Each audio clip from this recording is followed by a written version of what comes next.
Now for our story. It was unusual for Carla Descari to go into Wakefield with her husband. Mario usually preferred his lovely wife to stay at home, at the big farm a few miles out of town, tending her garden or tidying the pleasant house which Carla kept immaculately clean. But today the young Italian girl had been allowed to go along. And since they would be in town at noon, Mario had insisted that his wife pack a little lunch for herself.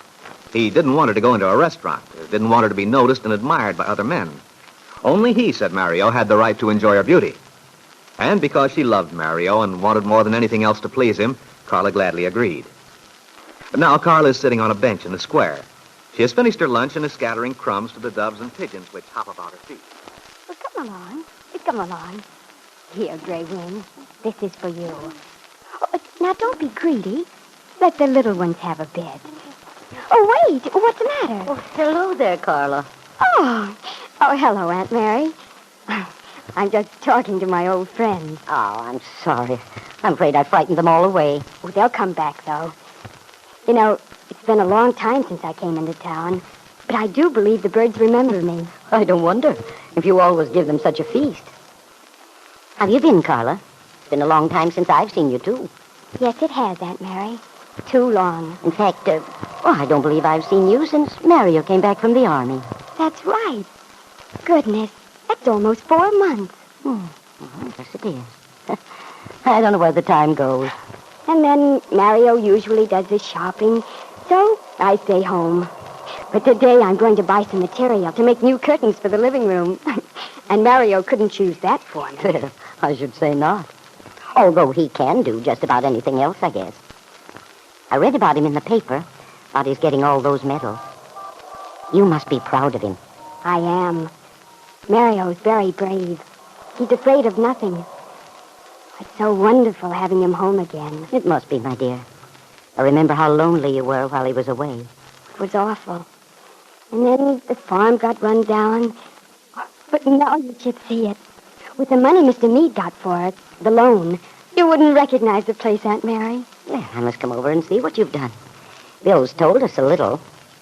He has a lot of respect for Mario's ability. Yes. He and Mario are good friends. We don't see many people, except the family mostly. And, well, it's nice to have a little company sometimes. Yes, indeed it is. I think maybe Mr. Meade's a little lonesome. He's had his troubles, too, I guess. But he can be a lot of fun sometimes. He and Mario laugh and joke like a couple of kids. Well, I'm glad to see you looking so well, Carla. I wish I could stay and chat, but you remember my son, Randy. Yes, I should say I do. He was graduating from high school when I started in. Yes, that's right. Well, he's a very impatient young man. And I can see him up across from the bank right now, standing by the truck, wondering what in the world is keeping me. Then you better hurry. I know what it's like to be late. They don't like it. No. But drive over sometime, Aunt Mary. Bring Peggy if she'd like to come. I will. And I want to see those new curtains of yours. Goodbye, Carla. Well, goodbye, Aunt Mary. Carla Descari watched Aunt Mary's neat figure as the older woman hurried away. She was thinking what a kind, friendly person Mrs. Lane was, and in her dreamy way, she lost consciousness of her surroundings for a moment. She came back to the present with a start as... Well, this is Mario Descari in person. Oh, Mr. Meade, I didn't hear you. I was watching you as I came along the walk, Carla. You know what I decided? No, what? Well, I was thinking I'd speak to the city fathers and ask them to offer you a job. A job? For me? Mm-hmm. All you'd do would be to sit here on a bench every day at noon. But why should I do that? Because you look so pretty sitting here with the green all around you, feeding the birds. Oh, you give this square just what it needs. Touch of color. Oh, Mr. Meade, you're teasing me. And I was just telling Aunt Mary what a nice man you are. Were you really? Yes, I really was. She was asking about the farm, and I told her how helpful you've been to us. You know, every other day, Mario says, that Mr. Meade, he's a swell fellow. Oh, thank you, Carla. That makes me feel good. And not that I deserve it. Oh, yes, you do. I'll tell you a little secret, Mr. Meade. Swell. I like secrets. Well, while Mario was away, Grandfather talked about asking Mr. Calvert for a loan. Oh, he did? Mm-hmm. He said Mr. Calvert would be glad to give us one because our land's so good. But I'm glad he didn't, because then we never would have known you. Oh, that's sweet of you, Carla. Hey, where is that handsome husband of yours? Gallivanting around, I suppose. Gallivant? Well, I don't even know what that means. But I'm sure whatever it means that Mario isn't doing it. You see, there's something wrong with the tractor. Mario went to find what it needs to fix it. And then he has to get a lot of other things. I forget what all. The paint for the veranda. Well, he does sound like a busy man. Mario's always busy. He's a hard worker, Mr. Meade. Yes, I know. Well, come to think of it, I'd better get started on the rest of my own errands. I'm to meet him in an hour, and Mario hates to wait. I always try to be right on time. Well, you're a very unusual woman. You know, you sound awfully cheerful today. Are you happy? I am, Mr. Meade. Now that Mario's back from the war, safe. Makes everything look beautiful to me. I love him very much. Yes, I know you do. You two are lucky people. Yes, we are. I know it. If only... But I must hurry. Oh, wait, I'll walk along with you. Although it's so nice here in the shade, I almost hate to move. Then why don't you stay and have a nap? Well, I'll have you know I'm not old enough to be snoozing on park benches in the middle of the afternoon. Grandma says in Italy everyone takes a nap, a siesta, after lunch. Well, if it were fashionable, I wouldn't mind. But after all, you know, I have a reputation to maintain in this town. Now, what would people think if they found me with my hat over my eyes at 1 o'clock in the afternoon? Well, I don't know, Mr. Meade. I guess they'd say you were sleepy. The laughter of the young people carried across the square to where Ben Calvert stood on the sidewalk in front of the open door to his offices. He watched them walk away together. And as he stood there, Ben was conscious of the townspeople looking at him.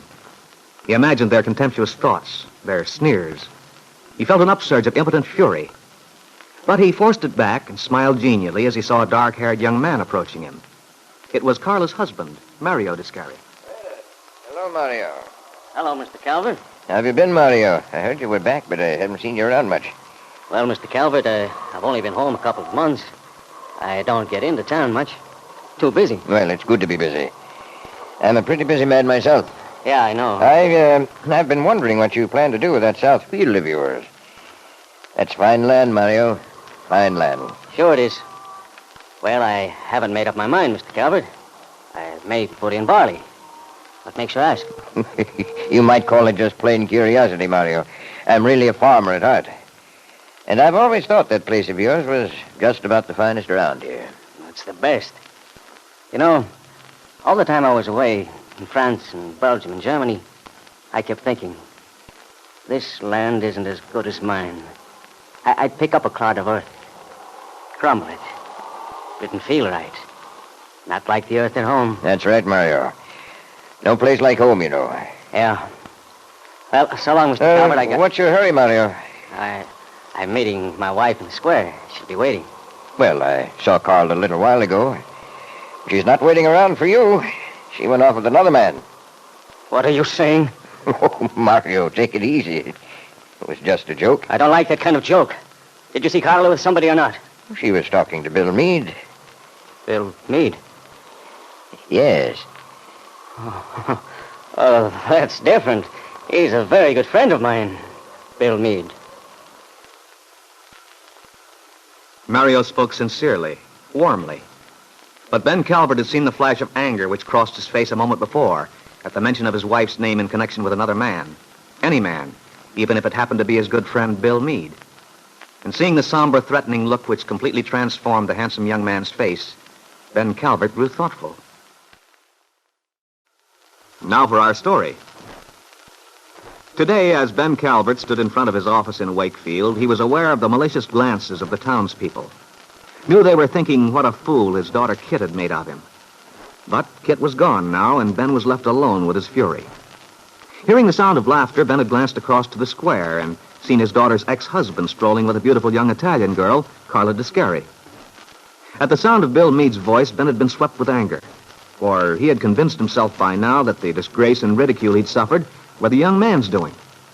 A moment later, Carla's husband had come by. On an impulse that he didn't quite understand himself, Ben had detained the young man, had mentioned seeing Carla and Bill together.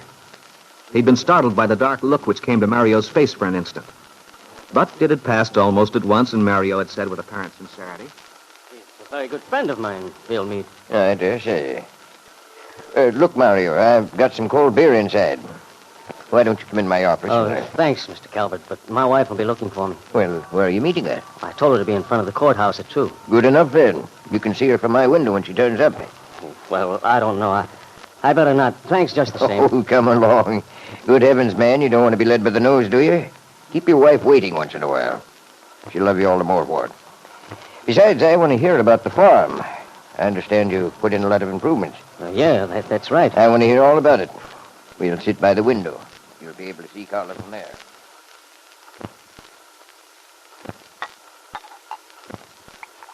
Now, there you are, Marnell. Thanks. Oh, say, that does taste good, Mr. Calvert. Nothing like it. I don't go in for any heavy drinking, never have. But I like to keep a couple of quarts of good beer on ice here at the office. My old man was a great one for beer. I remember in the old days, during Prohibition, he used to make it himself, down in the cellar. Home brew. Yes. Seems to me I had a bottle or two with him a couple of times. I'll bet. Your father was a great guy, Mario. Had a mind of his own, too. You're not kidding, Mr. Calvert. Nobody ever put anything over on my old man. I can tell you that. He knew his farming, too. He was what I call a natural-born farmer. Seemed to have an instinct for it. Yeah. Gosh. When I got that telegram overseas, I just couldn't get through my head. Couldn't believe he was gone. Then, all of a sudden, it would come to me. You know, I cried like a baby. And I wasn't ashamed to either. No reason. It's a screwy business. The guy gets used to seeing some terrible things in a war. You think you've got so it don't mean anything anymore. A human life. It's cheap as dirt, you think. But then, someone close to you. Your buddy. Or your old man. It gets you where it hurts. I know. I was overseas last time. And it is as you say. Some things a man never does get used to. After that, things went all to the devil out of the place. Carla would write and tell me. She worried, but she couldn't do anything about it. You know my grandpa? Yeah, I should think I do, my boy. Knew him before you were born. Well, he's an old man now, and Carla says I shouldn't be sorry. But I sure was mad when I came back and saw things were. Well, your wife's quite right, Mario. You can't hold it against him at his age. Besides, he had it on his mind, all right. In fact, I had a talk with him once about a loan. Nothing ever came of it. He didn't come back. Carla told me. I never did know what changed his mind. Well, I'll tell you, Mr. Calvert. It was me. They wrote and I told them not to do anything until I got back. Oh, I see. So that's what happened, eh? Well, I don't mind saying I was sorry about it. A man couldn't make a better investment. You've got a fine place there, Mario. It's the best. Too bad you didn't come around to see me when you got back. We could have fixed up a good deal between us. Maybe so.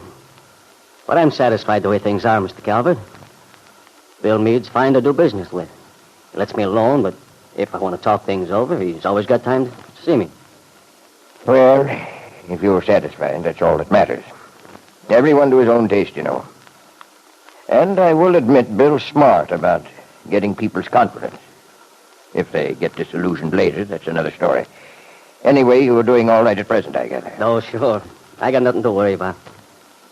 It must be pretty nice getting back from overseas and having a pretty wife like Carla waiting for you. Oh, you're darn right it is. I guess you know how lucky you are. A lot of fellas got back and found there'd been a few changes made while they were gone. Changes? I don't get you. Oh, you know what I mean. A girl gets restless, lonesome. Some chap comes along and flatters her a little, buys her a few presents. Before you know it, she's forgotten about her husband overseas. Not Carla. She's different. She wouldn't do that. Yes. Yes, I know. But she's a mighty good-looking young woman, Mario. The kind of girl men notice. You must have had some uneasy moments while you were away. Oh, me? Not on your life. Carla wouldn't look at another guy, I tell you. She's straight. Well, maybe you're right, Mario. The fellows here in Wakefield know better than to try any funny business. They better if they know what's good for them. Anyway, why talk about it? More beer, Mario? No, thanks. I think... Oh, yeah. Here comes Carl across the street now. I'd better beat it. Thanks for the drink, Mr. Calvert. It was swell. Yes, you must. But we'll have to have another little session soon. I've enjoyed talking to you. Goodbye, Mario. So long, Mr. Calvert. Be seeing you. Oh, why, hello, Mario. Oh, hello, Mrs. Calvert. Well, I didn't know you and Ben were doing business. No, Mr. Calvert asked me in to split a bottle of beer with him. Oh, well, that's nice. But must you rush off? My wife's waiting for me. Oh, well, tell her I said hello. Ben? In there, Jessie. Well, I just ran into Mario Descari. Yes, we've been having quite a nice little talk. Well, a surprise, Ben. You don't usually pal around with the local farmers. Nothing wrong with it, is there? Besides, that boy rather interests me. Does he? Yes. Well, he's somewhat of a diamond in the rough, and heaven knows he's good looking. And his wife's a real beauty. There's something about him. I don't know how to describe it. Is this more of your amateur psychology, Jessie? Don't tease me, Ben. You must admit my analysis is sometimes surprisingly accurate. No, all right. Now, what about Mario Descari? Oh, I don't know quite. But I have the feeling he has tremendous emotional depths. Rather dangerous ones. Dangerous? How? There's a lot of fire in him. Smoldering fire. And if it ever gets loose... I shouldn't imagine there's much danger of that. I don't know, Ben. The way his eyes follow that wife of his... Well, Jessie, maybe you're right. You mentioned the other day about his being a very jealous man. I got a flash of it just now. Well, you can hardly blame him. And with that quick temper of his, I wonder just what he'd do. How far he'd go. How far? Well, from what I've seen of him, I wouldn't put anything past him if he were aroused. But there's not much point in discussing it. No. And yet, Jessie, it's rather an interesting idea. Ben Calvert was thinking of the power of jealousy, which can destroy the closest friendship, alienate man from his best friend. Jealousy, whose destructive force has driven men into frenzies of frustrated passion, even to murder. And then Ben remembered Mario's wife, Carla, laughing up into Bill Meade's face. Now for our story. Peggy Douglas, wearing a light summer dress and white sandals, followed a winding path which led along the river bank at the north end of town. It was shady and cool under the trees which edged the bank. The sweet, clean smell of the river and the pleasant rippling sound it made swept Peggy back to the past. She remembered other summers, happy ones. But perhaps this one might still be happy, Peggy was thinking. I hope Bill's there first. No, I don't. I'd rather be there waiting for him. Last winter when I met Bill here, told him goodbye, I was going to marry Nicholas. Poor Bill. But it's all right now. It's going to be all right. Down below, I can see the bridge where Randy met Lisa that time. If Randy hadn't come along, hadn't saved Lisa, we might never have known about the babies being hers. Bill would always have thought... But that's all over. The babies with Lisa and Lance. Kit. I wonder where she went. What happened to her? Well, I don't want to think about that now. In a few minutes, I'll see Bill. And as the young girl hurried to their meeting place, a bench under a big tree on the sloping river bank, the young man she loved was waiting anxiously. His thoughts as turbulent and excited as her own. She's late. She ought to be here. Maybe she's changed her mind about coming. Oh, no, Peggy wouldn't. I'm so glad she chose to meet me here. This is our own place. We've made it ours. first summer, she was so lovely. I'll never forget. I'd never known anyone like her before. I was almost afraid of her. So many things in between now. But we can forget them. We must. We can be happy. Well, I've learned a lot these last months. We've both grown up a lot. I was such a fool letting her go, messing up both our lives. When I try to remember how it all happened, it seems crazy. Letting Kit... No, I won't think about Kit. We're safe now. Nothing can... Peggy. Bill, Darling, give me your hand. Don't try to talk. Not yet. Oh, Bill. Now, this is better. You know, while I sat here waiting for you, I began to imagine all sorts of things.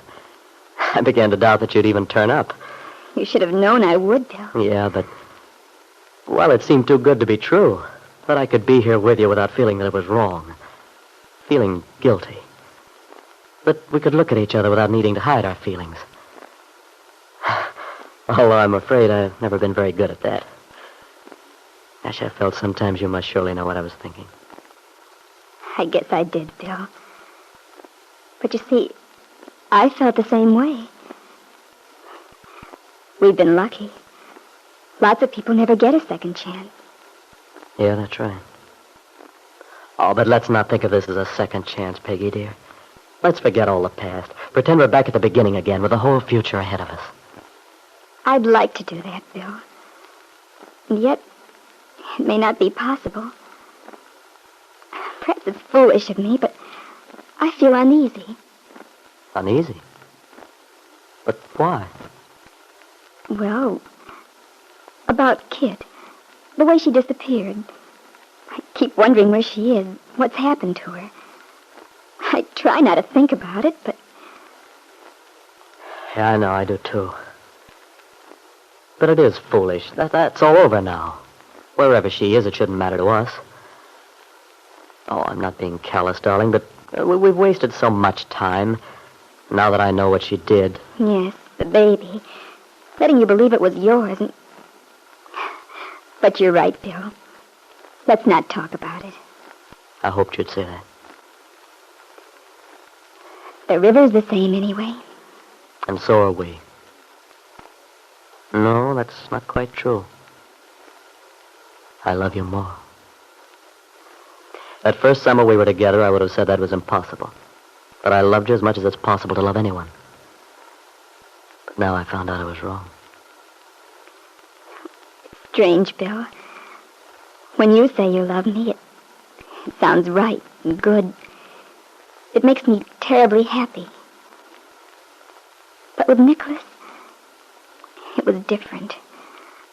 I always felt miserable. I didn't like to talk about it. I guess I felt guilty, as if I were taking advantage of him. Poor Nicholas. And yet he's a wonderful guy. Oh, yes, Bill. Even when it looked as if we didn't have a chance, when your wedding to Nicholas was all set, I couldn't hate him. That was the odd part of it. He felt the same way about you. Well, darling, it is tough on him. But in the long run, he'll be much better off. I mean, it must be almost as miserable to live with someone who doesn't love you as it is to live with someone you don't love. I found out how that is. Gosh, sometimes I thought But we said we weren't going to talk about the past. We mustn't have any barriers, though. If we try to force ourselves not to think of the past, it'll be that much worse. Yes, darling, you're right. And anyway, it won't be very long before the present will make a nice protective layer. The past will begin to recede without our knowing it. That's what I mean. If we don't try to force it back. Yeah. You know, you've become a very wise young woman, Peggy. I'm proud of you. Wise?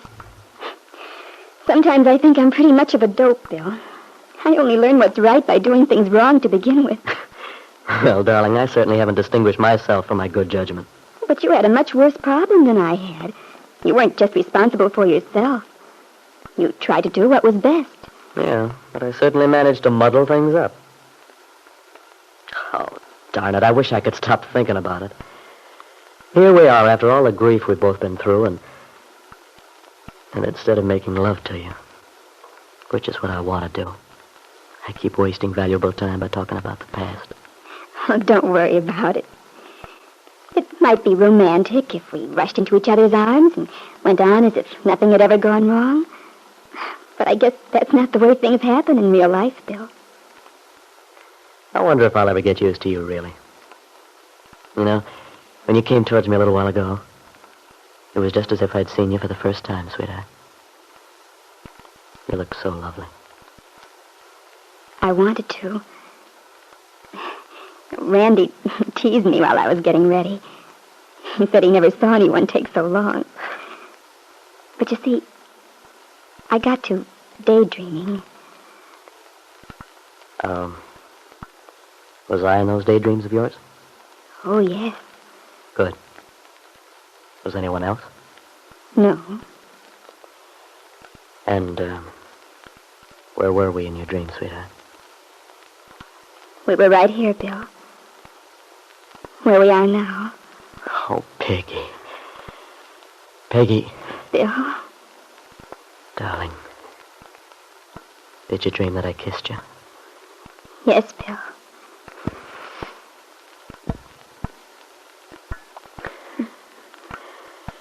Well, it's not a dream now, my love.